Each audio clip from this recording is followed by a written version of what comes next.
আসসালামু আলাইকুম, আশা করি ভালো আছেন, সুস্থ আছেন। আজকে 2 দিন ধরে অপেক্ষা করলাম, আমার লোকে দেখাই অপেক্ষা করলাম যে ফলটা ফাঁকি যেত, কিন্তু ফলটা আসলে ফাঁকেন না।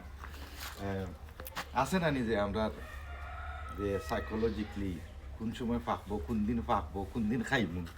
দেখা আপনারা দেখাই আমি কি তার কথা কইলাম। আমি এটা একটা গাছও তুলেও দেবো বুঝছেন এবো অনারটা আছে অধকা আউকা ভাই আউকা দেখাই অধকা ওয়ালোর ঠান্ডা আর একটা আছে।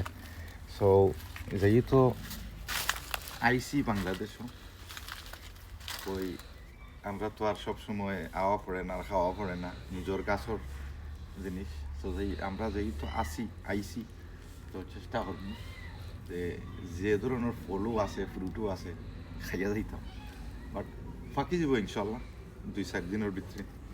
তো খাইলিম, আপনারা যদি খেয়েও খাইতে চান দাওয়াত রইল। সকল ভালো থাকবা, সুস্থ থাকবা। আসসালামু আলাইকুম।